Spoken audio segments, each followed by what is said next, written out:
excited to host a series of conversations today featuring paper authors and important stakeholders, again, in the privacy, data protection, and AI governance fields.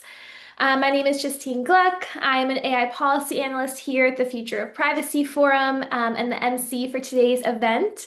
Again, excited to welcome all of you to our webinar. This is part 2 of 1. We featured some amazing papers as well last week on our webinar, the recording of which is up online. So we're happy to drop a link for folks that weren't able to view that last week and to watch if you missed it. But today we have more folks joining us from across academia, industry, civil society, and the government to talk about privacy and AI governance. So thank you all for tuning in. And before we start and to kick off our event, I do want to offer a few words of thanks and a couple of housekeeping notes. So first, we do want to thank the scholars, advocates, and advisory board members who engage with us to explore the future of privacy and AI here at FPF. Second, a special thank you to all the people who worked over many months to make this event happen, particularly across our events and communication teams. So Nicole, Divinity, Megan, Adrian, Celeste, and others at FPF, thank you so much for your hard work throughout this process. Thank you also to the entire FPF US and global policy teams for being excellent judges for all these papers in this process. As well as a quick thank you to our external judges this year. So Anne, Deb, Michael Coben, Jocelyn Stacy, thank you all so much. And extra thanks to Jordan, Daniel, Matthew, and Doug here at FPF who helped to lead the final round of judging and brought us these amazing papers we're going to chat about today. So today's event wouldn't be possible without all of you.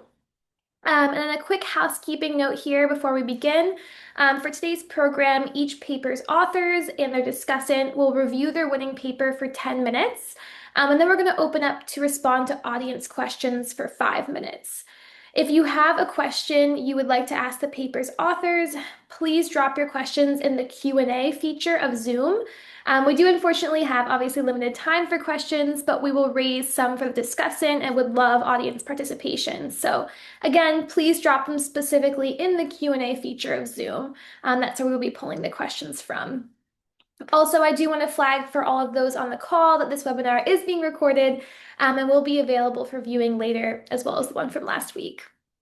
And now, without further ado, I do want to move into the discussion segment of today's event.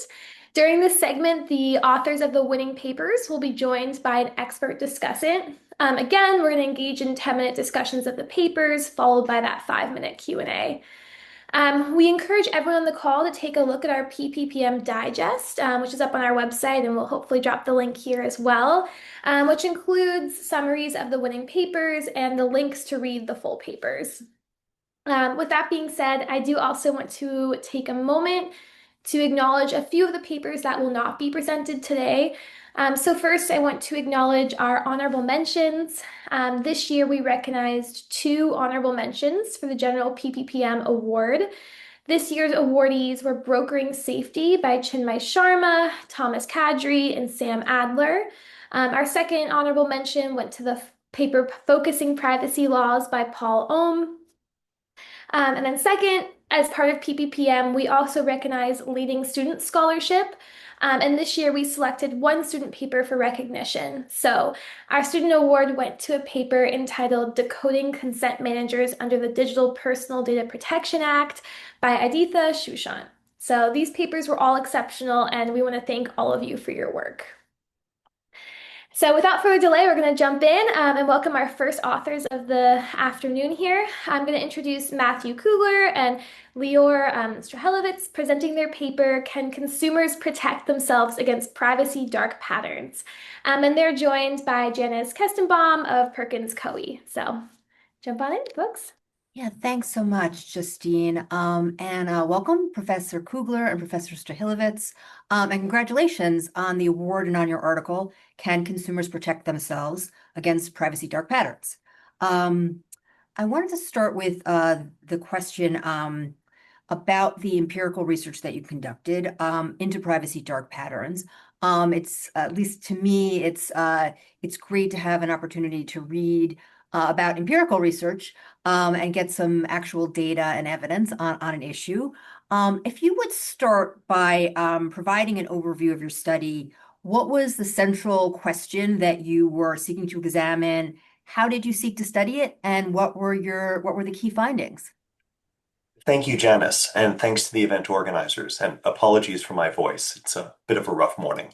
I have some pictures which hopefully will help with this.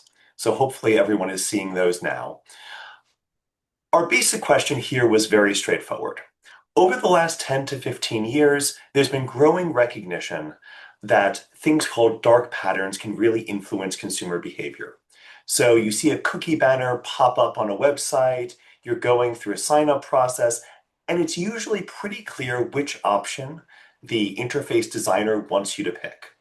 They've highlighted one of the buttons. They've added some extra steps if you want to do the other thing.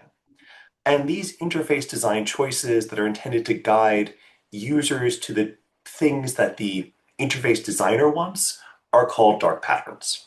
Now, over the last 10 to 15 years, a lot of research showing these can work.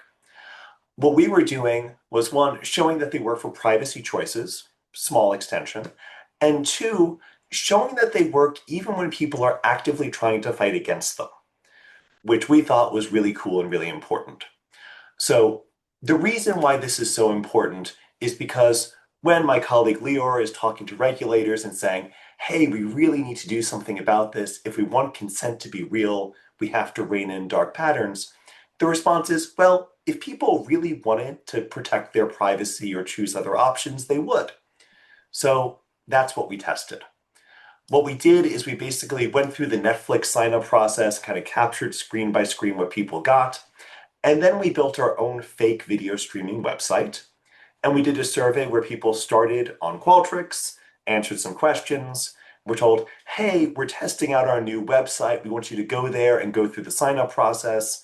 And once you're done, come back to our survey and tell us what you thought. And so people who were being sent to this website were told one of two things. Either they were told, do what you normally do, pretend it's Netflix, basically, or they were told, we're testing whether you can choose the privacy protective options.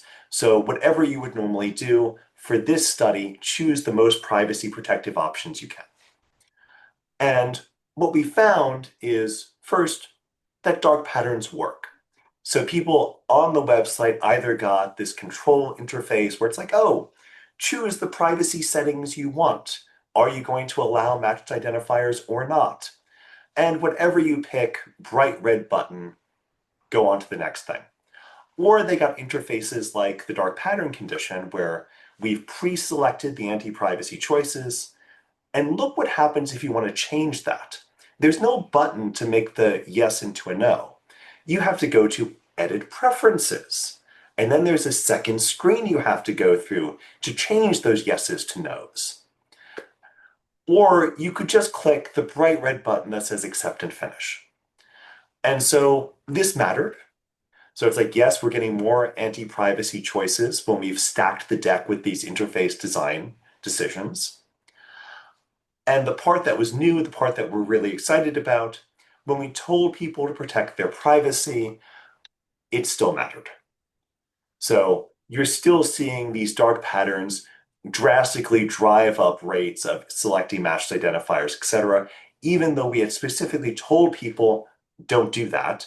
And even though we checked, like, do you understand that your goal is to protect your privacy? Yes, they understood.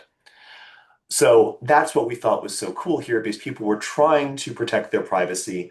And these small interface design choices, like if your life was on the line, you could have gotten this right, they still mattered. So that, I think, is kind of the core contribution of the paper.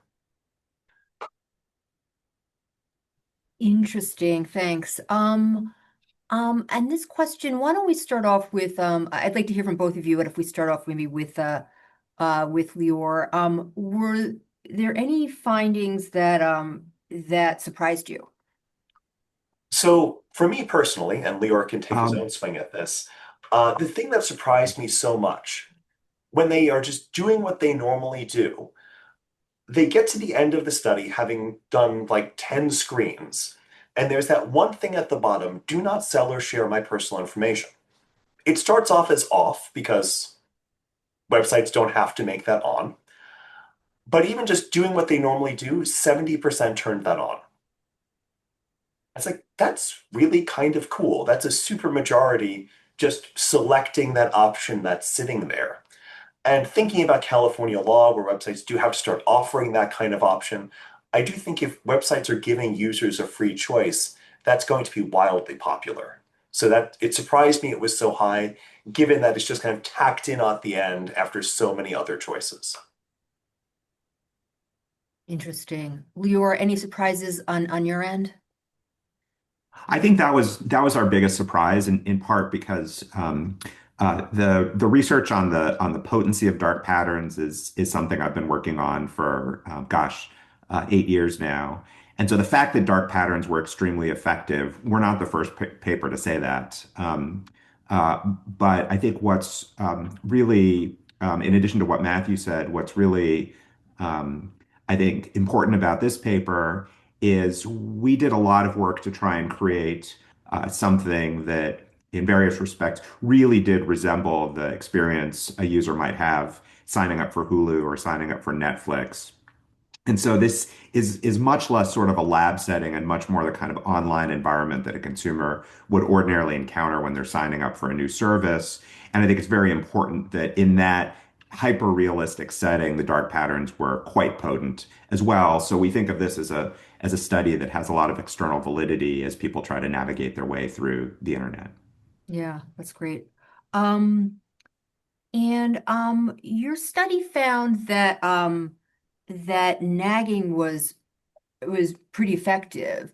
That the consent rates um rose even for were, that there were pretty high consent rates even for those who were, again, you said were, kind of instructed to maximize their privacy. And at least this is maybe my inference that they understood that the the option that they were being asked was one that was going to deprive them of privacy. Um, what I'm curious to know, and Lior, maybe if we start with you, why do you think that your study suggested that nagging is effective even under those kinds of circumstances? Yeah, and so just to, back up for a second, a nagging dark pattern is a dark pattern that refuses to take no for an answer. And so it's like a choice between accept all or maybe later, rather than accept all and reject all. So that's what a nagging dark pattern is. And it turns out nagging dark patterns are really hard to study because you basically, in order to figure out whether they work, you kind of have to do what we did, which is build an entire sort of website interface so that you can not just impose the dark pattern once, but ask people repeatedly. And so what our study did is if they initially said no, for example, to targeting cookies, several screens later, we were going to ask them, "Are you sure you want to not accept targeting cookies?"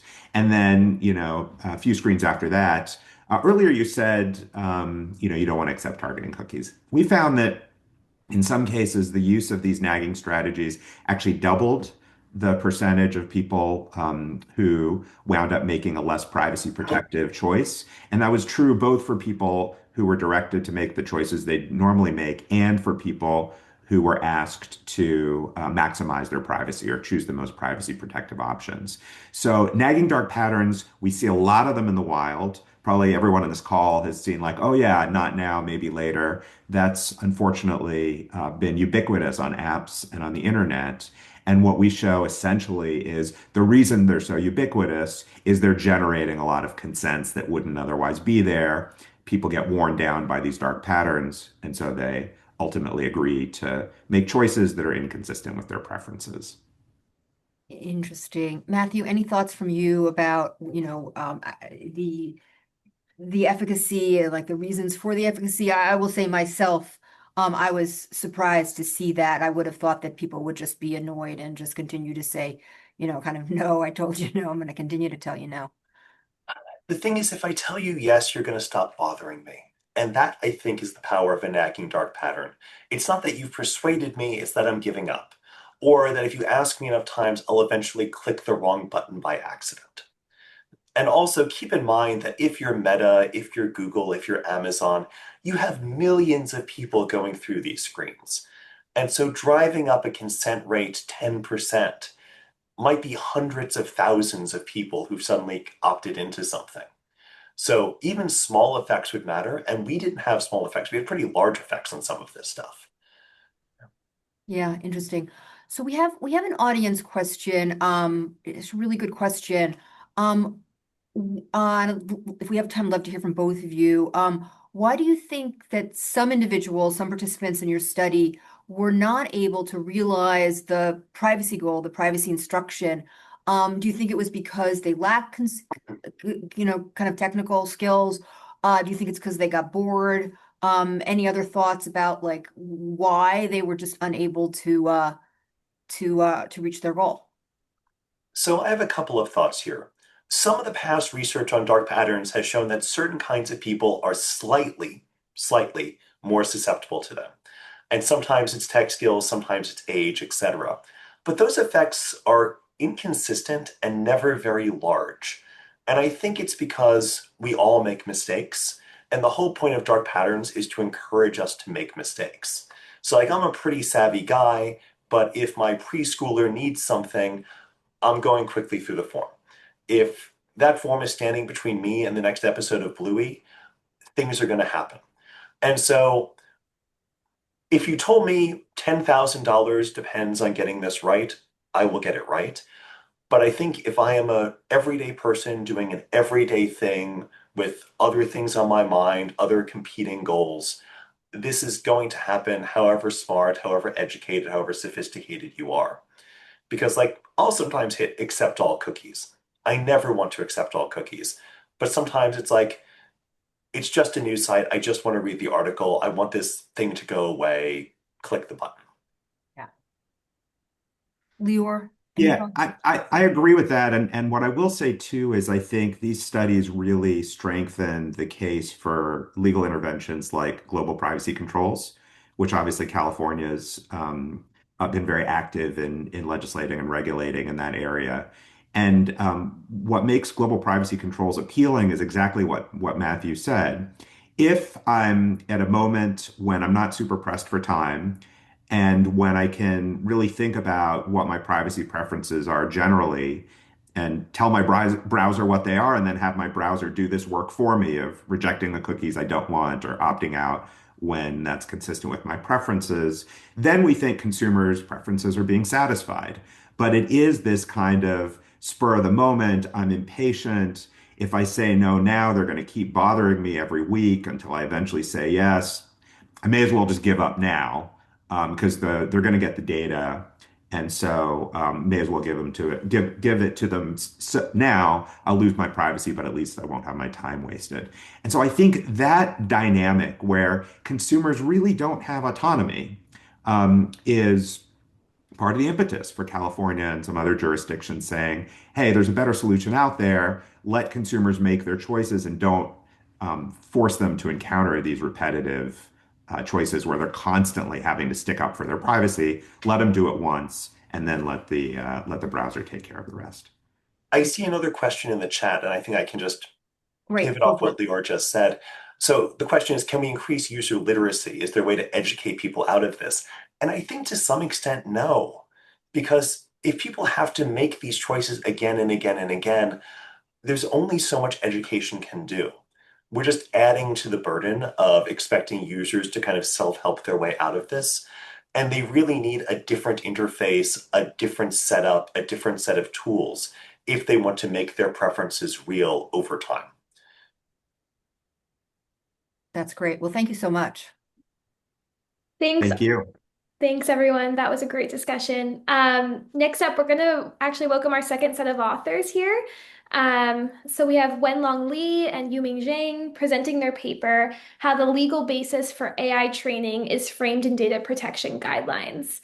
And they're going to be joined by Theodore Christakis of the Université Grenoble Alpes. So feel free to jump in. Thanks, everyone. Yes, hello everybody. Very nice meeting you online two of the authors of this very interesting paper. And we didn't have the time, unfortunately, to coordinate. So I would suggest that you take a little bit of time, 2-3 minutes, to present a little bit the main findings of this very interesting paper. And then I would very much like to ask you, you have been working on this issue, so I would very much like to launch the discussion with some provocative questions that will not surprise you, I hope, but very much looking forward to the discussion. Please go ahead. Thank you, Theodore. I hope you can hear me all right. And hello, everyone. My name is Wenlong, and I'm very pleased to be here to present our paper on the legal basis for AI training. So just a couple of words. I don't have slides to hand, but I think what I would do is simply give you some of the findings of the paper. It started at a time when the EU was still thinking about legislating for AI, which is the AI Act, which is now already come into force. But at that time, what the EU only had was the GDPR. So this paper is really think about how the existing legislative framework in the EU actually applies to a set of very innovative and potentially disruptive services like ChatGPT, Gemini, and other AI services.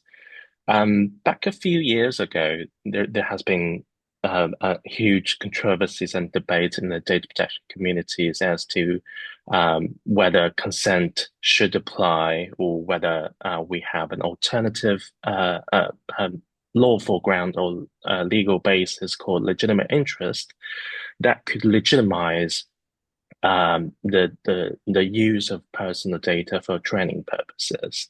So our paper actually complements this debate by looking at a rapidly growing body of guidance, coupled with a set of interventions by data protection authorities in Europe. We really want to know, apart from those doctrinal debates, how authorities in EU think about the legal basis for AI training.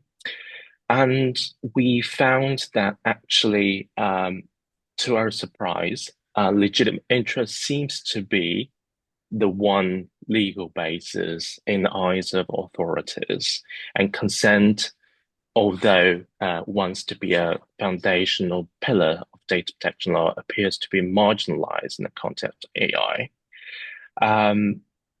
On top of that, we also looked at the interventions and found a very interesting pattern that authorities tend to interpret the GDPR provisions in a rather minimalist way.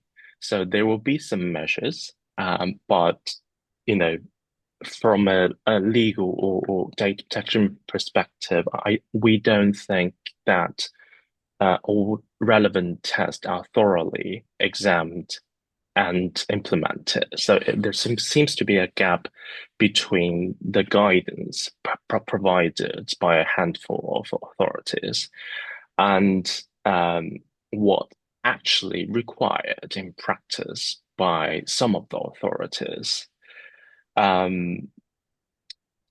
I think maybe I would just stop here, and if you have anything to add on top of that, feel free to do so. Yes, so probably I can add a few sentences on the methodology and on our database, because just as Wenlong introduced, we asked how the legal basis for AI training is actually interpreted and also operationalized.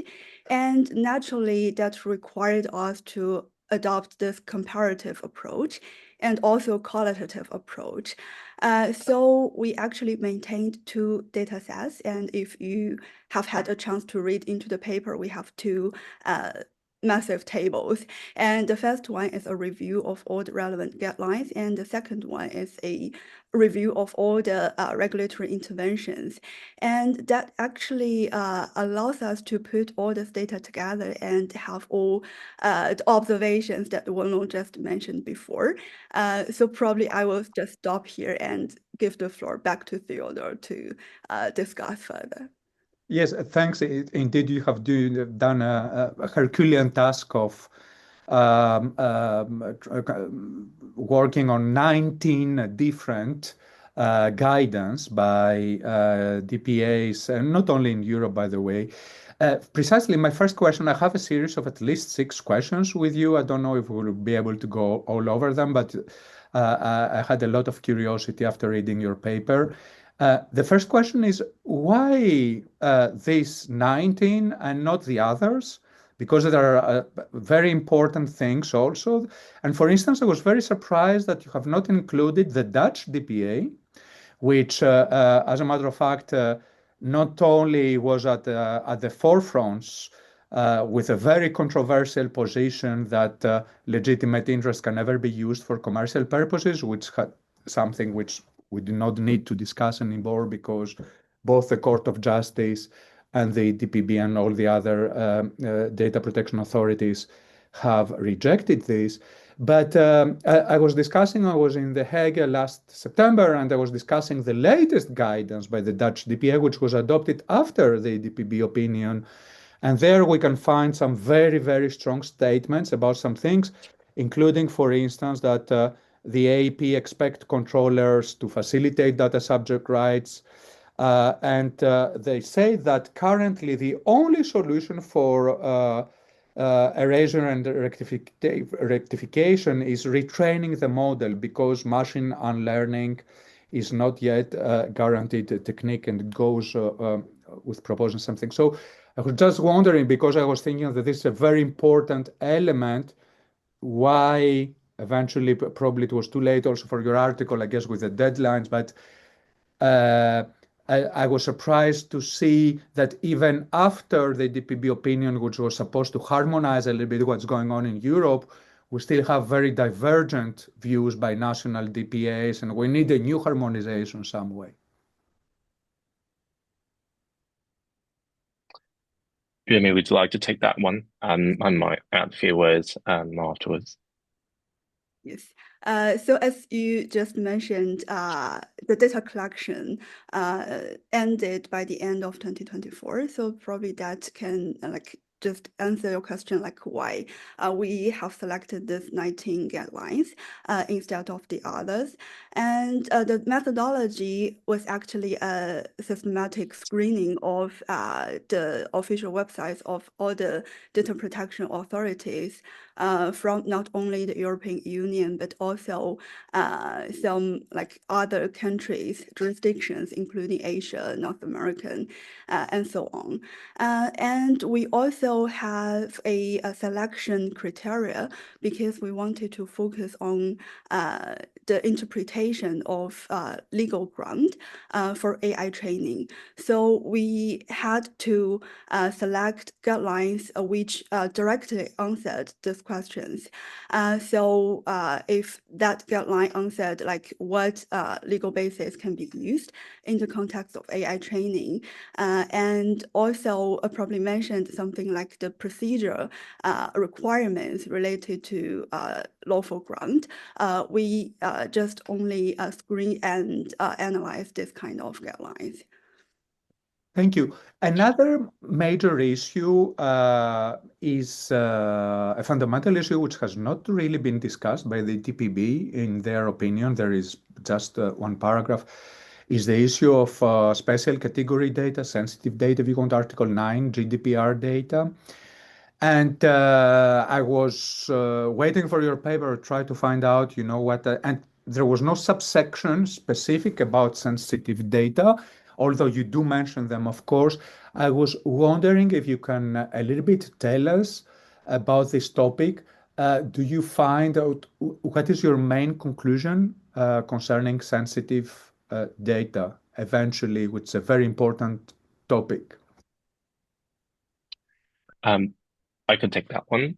Thank you, Theodore. I think that's a very critical issue. We had a lot of discussions in terms of scoping the paper, and eventually we kind of slightly step that issue for the reasons that we focus mainly on the lawful basis, i.e. the Article 6 of GDPR.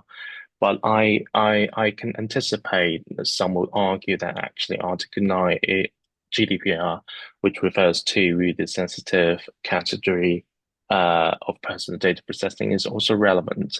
So the ways in which we deal with this is actually to think about special category processing under the umbrella of consent. And I think our primary position on this matter is we agree with, I think, a fantastic paper written by Kuru Tanner on special category processing, that if we take all the GDPR provisions seriously, including Article 9, definitely consent cannot be dismissed very easily. But the thing is, if we look at the practices on the ground, this issue is utterly sidestepped by authorities as well. It seems that we are still at the phase where the authorities are not indecisive as to how to deal with that, apart from, just retraining all the model or destruct the model, which is the topic of another paper I'm currently writing about, the EU's approach to sort of delete the model if we have the legal ground to do so. But until we reach that stage, I think our empirical paper suggests that it is still a issue to be discussed and to be resolved in the future. Thanks a lot. And another issue is that in your paper, what is interesting, you're not only focusing on the guidance of the DPAs, but also on the enforcement action of the DPAs, which is very interesting. And you talked before about this major finding concerning the gap between eventually the guidance and the enforcement. What I wanted to ask you in this field, you're talking, for instance, about DeepSeek. What happened with DeepSeek, and as there is some kind of Chinese connection in the authors of some of the authors in this paper, I would like to ask you. I published recently a big study about the regulatory reactions to DeepSeek and regulatory storm, but global adoption. And what I found there was that DeepSeek was very quick and very serious to respond to the South Korean PIPC request, while it was really slow, not very willing to respond to several EU regulators. I was just wondering, from the standpoint a little bit of a Chinese company, how can you explain this very different attitude to in relation, because in Europe we're used to the Brussels effect, and suddenly we see that Brussels effect is not really working with DeepSeek for several reasons. And I wanted to ask you, what can explain for you the fact that they responded so immediately to South Korea and not to Europe? Honestly speaking, I'm not working for DeepSeek, so I'm not 100% sure about the strategies in terms of responding to authorities. What I've heard is, so there have been like multiple investigations ongoing in Europe and also in other places. There's one in Germany. I think they have kind of negotiated with the Berlin commissioners in terms of the transborder data flow issues. And also, I think there were encounters in Italy as well, where based on public releases, I think they've made some amendments to their privacy policies and also measures to make sure that they satisfy the requirements set by guarantee. In terms of the difference, I'm really not sure whether there are, cultural preferences or different strategies adopted. Maybe I can ask that question when I catch them and to see if there's some reasons behind it. Yeah, I was thinking probably commercial reasons. In any way, our time is over, and it's a pity because the paper is very interesting, and I recommend to all the participants to read it. Thanks a lot to the organizers, and we pass to the next panel. Thanks, everyone. Yes, always a lot to talk about in our short amount of time here, so I appreciate it. But yeah, last and certainly not least, let's welcome our final set of authors for the afternoon. We are welcomed by Commissioner Patricia Kosseim of Ontario, Canada, who is going to offer a brief note before turning it over to Dr. Khaled Emam and Christopher Parsons to present their paper, De-Identification Guidelines for Structured Data. And they're going to be joined by Hilary Wandall of Dun & Bradstreet for the discussion. So I will turn it over to all of you. Appreciate it. Thank you so much, Justine. And on behalf of my entire office, I just want to thank the FPF for this incredible honor. And I want to congratulate the authors of the other 6 winning papers, which I will definitely read. As a modern and effective regulator, we strive to have real-world impact. So this award that acknowledges practical, real-world solutions and recommends our guidance as essential reading for organizations worldwide means everything to us. And the honor is not only recognition of the excellent content of the guidance itself, which the co-authors will discuss, but it's also a testament to the great things that can happen when you connect the right people and give them the right conditions in which to thrive. So through our unique Scholar in Residence program at the IPC, Dr. Khaled Emam, a world-renowned expert in privacy-enhancing technologies, joined our office for a team and worked alongside our interdisciplinary team of in-house experts, led by Dr. Christopher Parsons, to produce this very practical step-by-step guidance to help organizations effectively de-identify personal data, maximizing its utility for innovation and research while minimizing risks to privacy. The guidance is intended to align with international norms and standards and is the result of extensive stakeholder consultation, which I truly believe made the end product all that much better. So without further delay, I'm going to hand things over to Hilary, Chris, and Khaled to discuss the guidelines in detail. Thank you so much. And I just want to start by saying I am so delighted to be here together with Dr. Khaled, Dr. Chris, and certainly with Commissioner as well on this tremendous work. I want to harken back a little bit just to get us started to conversations that Dr. Khaled and I had many, many, many years ago, back when I was still in the life sciences space, where we had concerns going back to 2008 about identifiability of genetic data. And I know within the privacy and data protection space more broadly, a lot of people started focusing in on whether genomic samples and the single nucleotide polymorphisms in genomic samples could result in identifiability of individuals. And fast forward to a lot of the work that's been done around data identification in the healthcare space and anonymization in the healthcare space. So much has accelerated to where we are today with a paper that just came out. As Dr. Chris and I were talking yesterday, a paper that just came out at the end of February around LLM's ability to actually re-identify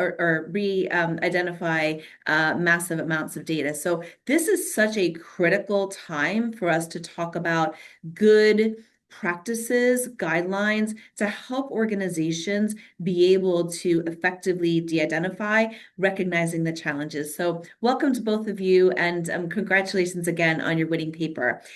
Chris, I'm going to start with you. So the question I wanted to ask you is, in an AI-driven world, as I just set up the conversation about so many of us are trying to tackle today, effective de-identification techniques are more important than ever. In practice, the differences among de-identification, pseudonymization, anonymization, aggregation, coding, obfuscation, masking, redaction, and tokenization, unfortunately, are not well understood by many. But this paper, your winning paper, did a great job of addressing that. So my question to you is, could you explain the relationships amongst these terms and your recommendations for how listeners can best understand these relationships? Yeah, so thanks very much for the question and for the opportunity to discuss the IPC's guidelines that we released late last year. So our guidelines focus specifically on structured data. So, think rows, columns, spreadsheets, and databases. And as you'll see when you read them, we took care to build definitions to help readers understand these, sometimes confusing concepts. So just to begin, we see pseudonymization to anonymization as a kind of a spectrum. So I'll just walk through the concepts as we go through it. So, when we begin with pseudonymization, it's the process of transforming those direct identifiers from a data set, so things like names or residential addresses. And then after you've gone through pseudonymization process, those direct identifiers should no longer remain. But pseudonymous data is still considered personal information because they remain indirect identifiers like age, country of birth, and those things can be used to identify specific people. So de-identification is the next part or the next step of this spectrum. So it's anonymization plus the transformation of those indirect identifiers. So a properly de-identified data set will no longer contain information that identifies an individual or information that can be used either alone or with other information to identify an individual based on what is reasonably foreseeable in the circumstances. So in effect, de-identification is pseudonymization is a first step, and then it's followed by this de-identification process. So anonymization is the last step in the spectrum. We generally don't think it's realistic to assume that the risk of re-identifying de-identified data could ever be reduced to zero. We are cognizant that in some jurisdictions, anonymization is also used as an alternative word for de-identification, although we use the terms to mean different things in the guidance. So you had a couple other terms, so let me run through those. So, aggregation refers to transforming the data such that it's summarized and tabulated. Just because data has been aggregated, however, doesn't necessarily mean that it's been de-identified. And so a risk assessment is still required, and that's something that we discuss in the guidance. As for obfuscation, masking, redacting, coding, the terms all refer to sort of a distinctive set of processes, but just for the purposes today, they often functionally result in the same thing as pseudonymization. Tokenization is kind of interesting because it refers to that process of converting direct identifiers or a combination of direct and indirect identifiers into unique tokens. So you're creating like a representation of that person or the record. And then depending on how it's applied, tokenization can either be part of the pseudonymization process or the de-identification process. And so what I would recommend for people who want to know a lot more than what I just said in a minute and a half, 2 minutes, is we go through these concepts in some depth in our guidance itself. We really took them quite seriously, and we would recommend people to turn to the material and get that further unpacking to understand what they mean and then how they fit into the de-identification process in more detail.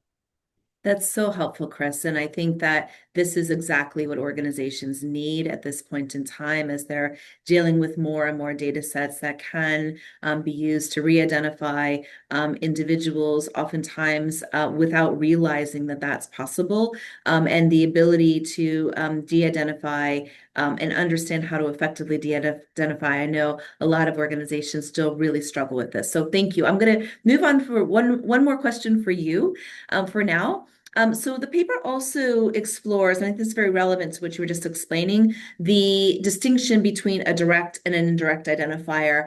I have heard often over the course of my time working in the privacy space that, oh, it's not PII. There's still people throw that terminology around. And I think that it's important for people to understand the re-identification risk that is associated with indirect identifiers, even if it doesn't meet the PII acronym term that oftentimes people refer to, and how the transformations you discuss in the paper can be used to mitigate the risks associated with these indirect identifiers and those variables that are part of data sets. Yeah, sure. Thanks for that. So, let's just start with direct identifiers. So these are variables that can be uniquely used to identify an individual. So that can be my name, Chris Parsons, my social insurance number. Not going to share this on that call, or not going to share it on this call, and my home address in Toronto. So while direct identifiers are generally sort of easy for us to spot and remove, the same isn't necessarily going to be the case for those indirect identifiers. And so those are variables that are knowable by an adversary that can be used in some combination to identify an individual. So in my case, that might be my age, could be my job title, date of birth, level of education, and those things can effectively help re-identify me in a data set even after those direct identifiers have been removed. So when we concentrate on personally identifiable information, we have a tendency, sort of as you noted, to focus on those direct identifiers. Yeah. But almost all the known re-identification attacks to date have relied on those indirect identifiers, showcasing the importance of really focusing in on them. So what are some ways of addressing the re-identification risk? So the risks come from those indirect identifiers being used. And so we have a number of transformations that can be used to reduce those risks. So the first is generalization, and the idea is kind of simple. Instead of recording someone's exact date of birth, you would record the year. Instead of full postal code, just the first couple characters. So when generalizing, you're making the data less precise, such that it's harder to single anyone out of the data set while ensuring the data is still sufficiently precise for whatever the analysis happens to be. There's suppression, which is when you remove records or cells that contribute significantly to the identity disclosure vulnerabilities. And so let's say there's a person with a specific age with a very particular diagnosis in a particular city, you might just remove it. Noise additions is another way of transforming data, and that's where you have small random distortions that make it harder for an adversary to match a record with any identifiable individual. And so in the case of a medical procedure, rather than give the exact date, you might instead shift it randomly by plus or minus 7 days or something like that. And then lastly, we have synthetic data generation, which is admittedly a bit of a different kettle of fish. And so here's where we replace the real records with synthetic data produced through generative models. So this has attracted a lot of interest given the recent advances in AI systems, and it's something that we take up. So there's lots of techniques that could be applied simultaneously to reduce those risks. But again, I would encourage people to take a look at the paper. We'll spend a lot more time and a lot more detail to assist people in practically applying that. Thank you so much, Chris. Really great insights. Khaled, I'm going to turn over to you now and want to explore with you the concept of re-identification risk being the product of the two variables you discussed in the paper, one, data vulnerability, and the other, the probability of attack. Those concepts, I think, oftentimes are not well understood by many people who are dealing with the data set. So could you explain the different types of disclosure and how they contribute to the concept and measurement of data vulnerability? Yes, absolutely. First of all, thank you very much for inviting me to be part of this conversation. As you mentioned, the re-identification risk, as described in the paper, is a function of the data vulnerability and the probability of attack. Data vulnerability has three components, which match the three commonly cited and understood types of disclosure attacks. So the first one is identity disclosure, which is the traditional definition of re-identification, where you assign an identity to a record in a database. So if record number 5 belongs to Sally and you're able to determine that record number 5 is Sally's record, then that's an identity disclosure. And that's typically the traditional way of thinking about re-identification. However, there are two other types of disclosure which have been added to this. One of them is attribute disclosure, which is being able to learn sensitive information about individuals from the data. And the second one is membership disclosure, which is learning that someone is in the data set without identifying their record. And both of these are types of inferences. And as you, if you've been following this area, more than 10 years ago, the European data protection authorities defined the concept of inferences as a component of anonymity, and more recently, in a Canadian context, Quebec included that in their regulations. So all these three types of disclosures are defined in the guidelines document, and to be consistent with this emerging trend, all three types of disclosures have to be addressed. The second component is probability of attack, and this is a function of the controls. So these are administrative controls, like security controls, privacy controls, and contractual controls that would be put in place at the data recipient. And there are checklists included in the guidance to define exactly what these are. So when you evaluate the risk, you consider the disclosure types that are in the data and the controls, and there's a model that puts these together to give you an overall quantitative evaluation of your overall identification risk. Thank you so much. And I recognize that we are running out of time. I have so much more I would like to ask you both, but I would encourage everyone who's listening to dive in deep and read this wonderful paper, the guidelines, and start applying them in your organizations. Thank you again. Thanks, everyone. And thanks again to all of our authors and discussants today. This has been a series of really interesting conversations, so we very much appreciate it. And I'm going to turn over briefly to our VP for US Policy here at FPF, Matthew Reisman, for just a couple closing remarks.